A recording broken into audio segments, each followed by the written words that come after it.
Swayam Prabha. Digital India. Educated India.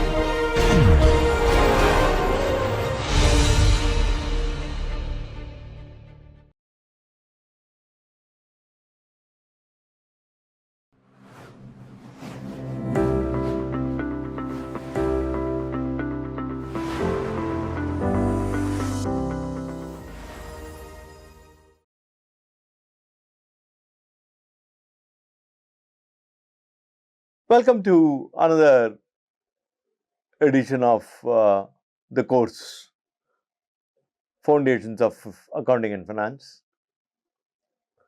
Now we are at the third part of this course, third and the last part. That's what we talk about. We talk about from accounting, we slowly move towards what we call as finance, the corporate finance part of it, corporate finance, business finance, finance part of it. As indicated in the first session, I am sticking to these three prescribed textbooks. These are the three textbooks from which I have picked up numericals. These are the three textbooks from which I have picked up some of the material for teaching, some of the PPT slides, etc. And these are the textbooks which are recommended for these courses out there. That is what I indicated in the first part, and I am again stressing it. Most of the financial accounting picked up from accounting test and cases, Robert Anthony and Hawkins and Merchant. The large part of cost accounting part of it and management accounting part of it picked up from management accounting, Garrison, Noren and Beaver. Large part of corporate finance I will be picking up, of course, from Ross, Westerfield, Jaffe, Jordan and Kakani. These are the, what do you call it as, reference or sorry, the textbooks prescribed for this course. Now, question is, what is business? What is corporate finance? What is business finance or corporate finance? What does it do as a function?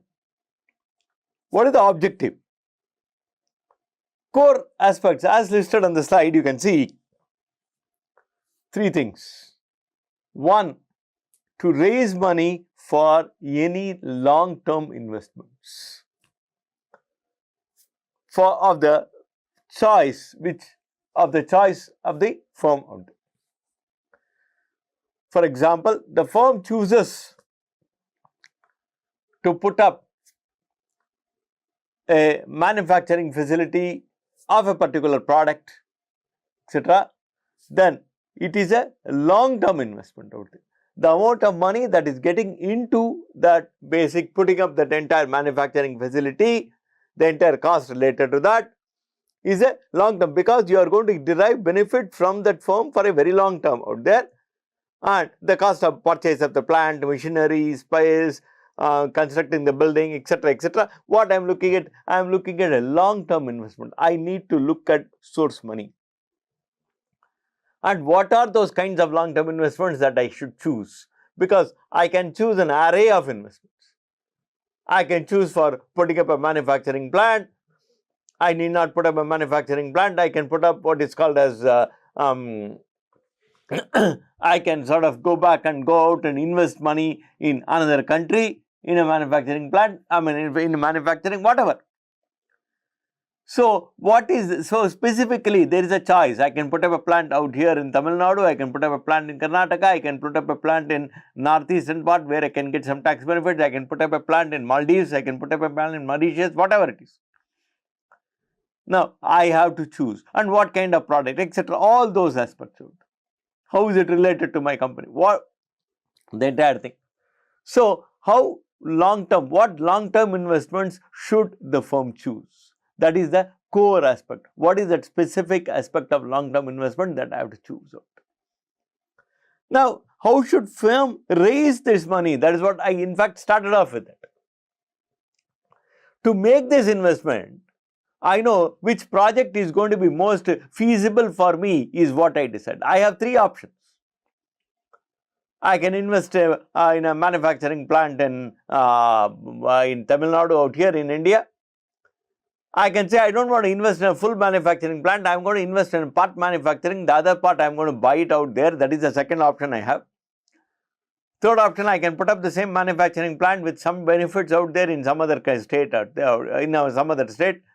But I will have, for example, I said northeastern state, but I will have extensive cost of logistics if I put up the plant there in northeast.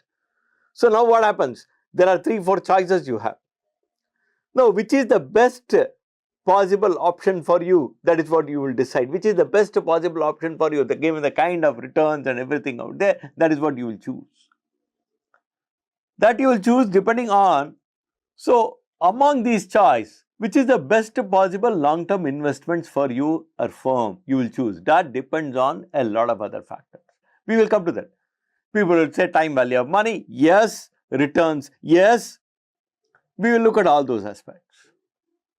Second, for making such investment, how should I raise money? Should I raise money in the form of equity? Should I raise money in the form of debt? In equity, should I go in for an IPO? Should I go in for a private placement? In debt, should I sort of raise the debt in India? Should I sort of raise public debt? Should I sort of go in for what do you call it as a private placement of debt? Should I sort of go in for a foreign currency debt? All kinds of options out there. Now you see the choice. Number one is to invest. Which is the project to invest? There are half a dozen choice I have. Which is the one I have to invest? The one I have to invest should give me maximize my return. Of course, yes. Keeping the risk part of it. Second aspect out here, what we are looking at is how am I going to raise the money for that particular investment? That is also required in this case. So, the two basic aspects. One is sourcing the fund, because imagine, let us take an example. I am into an infrastructure project.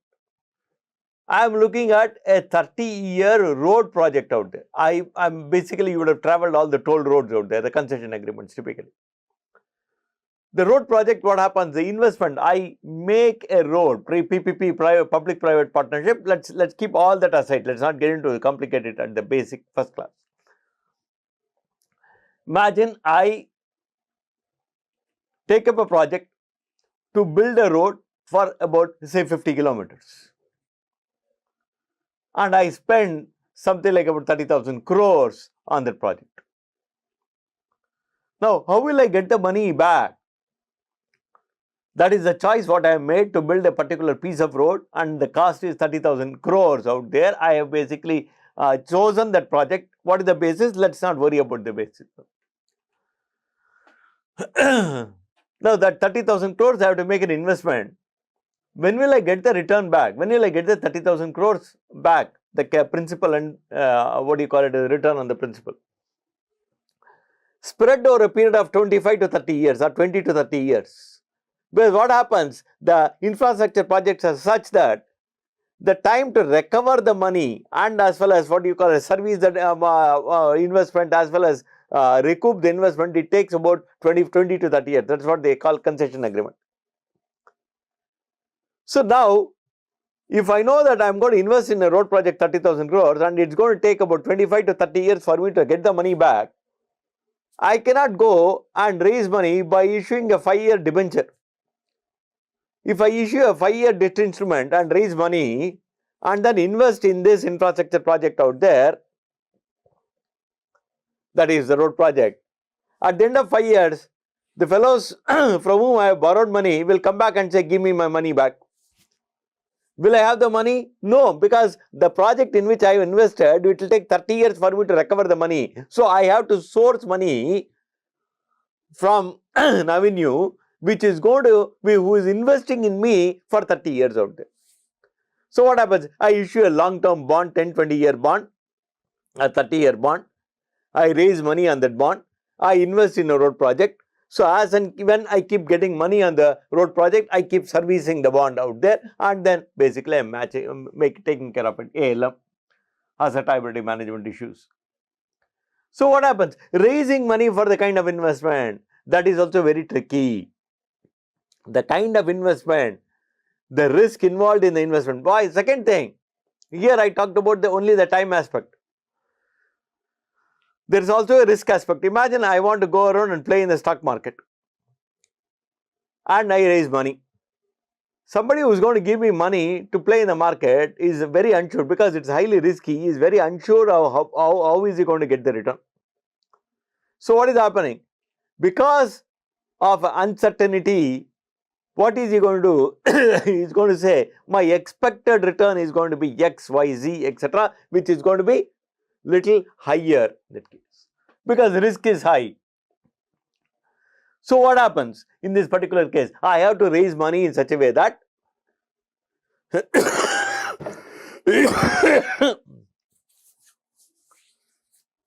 I have to raise money in such a way that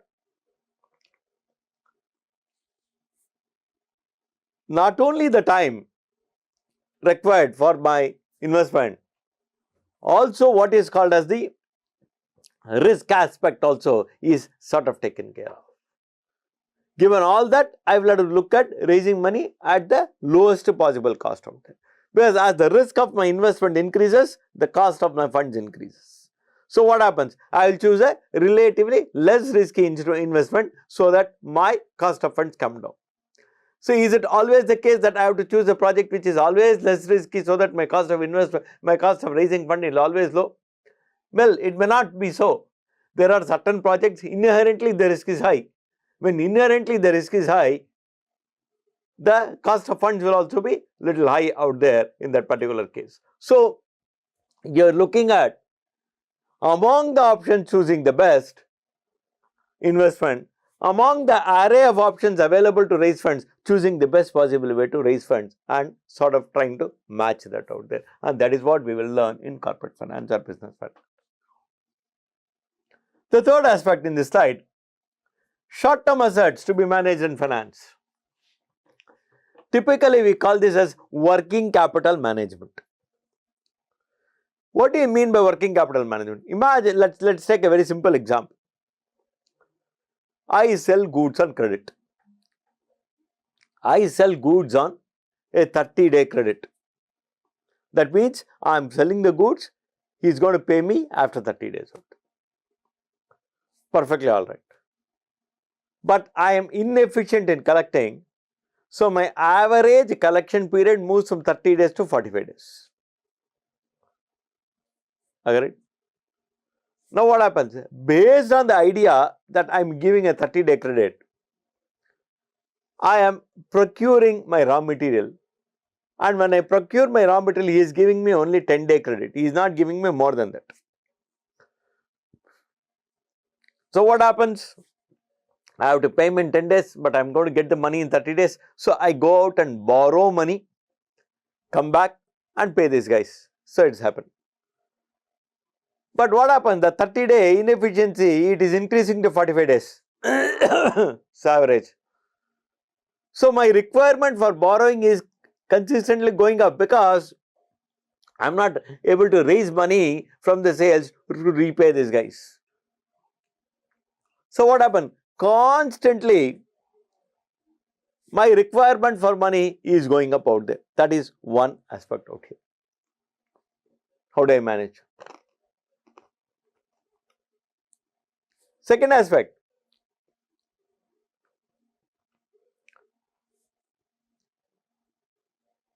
you cannot keep money idle. Imagine you are making purchases only once or twice a month. And when you make purchase, you pay cash and buy. Let us imagine. You sell only on cash. But your sale is continuous. Your sale is continuous, your purchase is only once a month. On the first of every month, you make a purchase and then you keep it in stock and you keep on selling it throughout the month.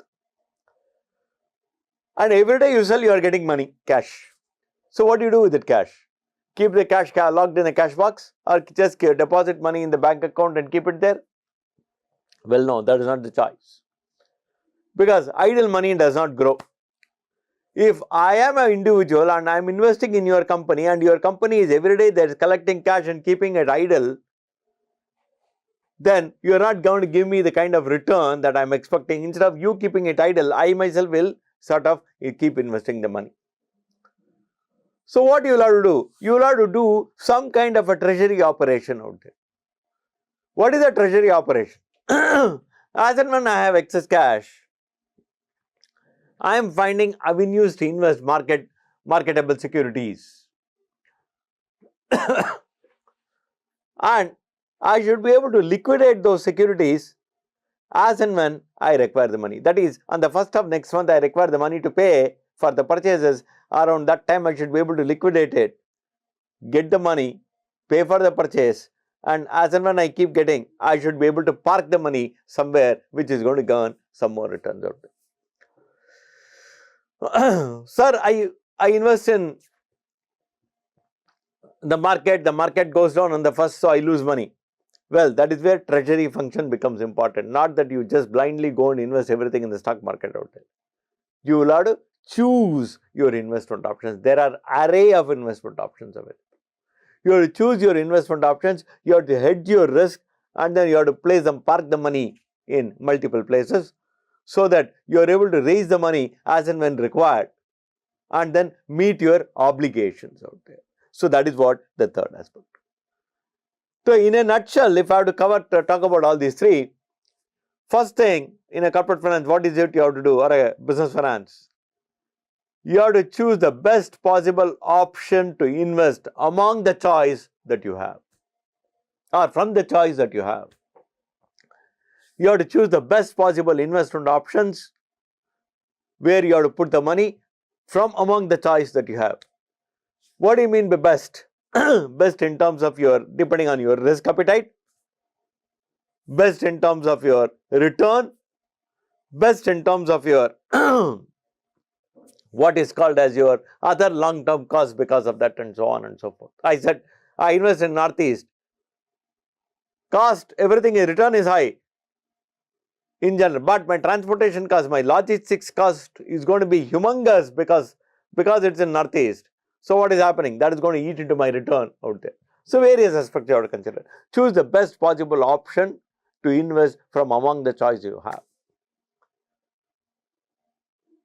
Now, choose the best possible option to raise money for meeting that investment, or for meeting that investment that you have basically chosen out there.